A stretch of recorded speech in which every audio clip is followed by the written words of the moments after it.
Welcome everyone to round 3 of the NUS Invitationals. In this round, we have Eugene Ang with the white pieces from NUS Team B and Jonathan Goh again with the black pieces from NUS Team A. Now, it seems to me that Jonathan is gonna, if he keeps winning his games, because he's the highest rated player in the tournament, he is gonna hot board 1 forever. And that is good because it's good for my content. But we'll see if that happens for the subsequent rounds. And this is also one of the few intra NUS school NUS matches. There's NUS Team A from NUS Team B.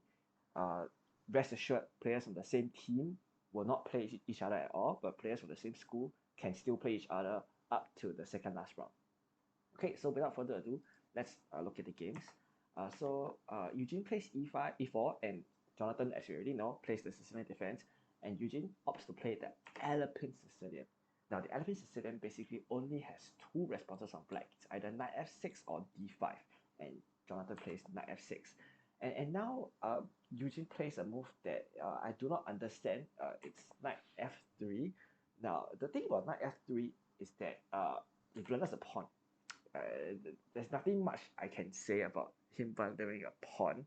But I mean, he plays queen c2 and then d5, right? So there will never be a queen a5 check trick. Jonathan is not going to fall for that. And so Eugene plays bishop b5 and trades off the light square bishops, and then he castles. So I mean, this position, black is definitely winning. Black has two knights developed. He has two pawns in the center. He's about to put a third pawn in the center, and Eugene really needs to start getting some counterplay. If not, he's gonna get blown off the board. And he kicks the knight out and plays knight a3 in order to go knight b5. Now Jonathan, of course, knows this and plays a6 to prevent it, and a trade happens here of the queen on f6 and queen b3, threatening to take the b7 pawn. And now Jonathan plays the best move, which to me is like, why would I ever do this? But for some reason, that's the best move, is to castle queenside, because Jonathan is not afraid. He thinks that there is no attack on his king, and which is correct. He locks down the structure and plays g5, want to launch his attack on launch and attack himself.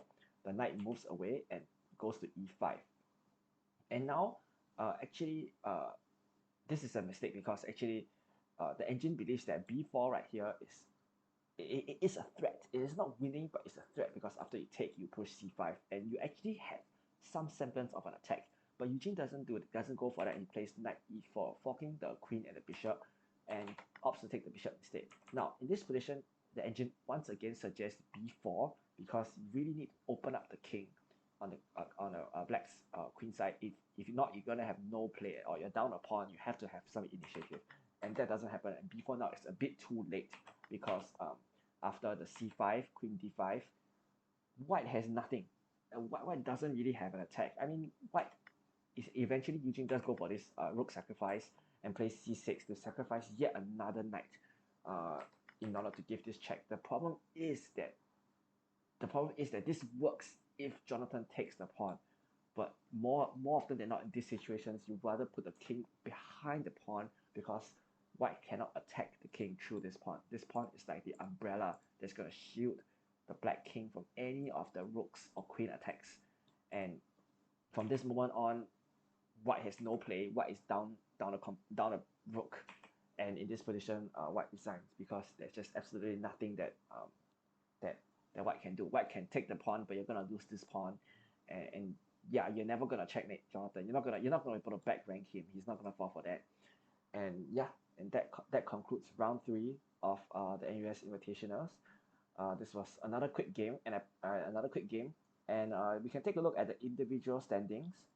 So we can see that these players have 3 out of 3, and some players have 2.5 out of 3.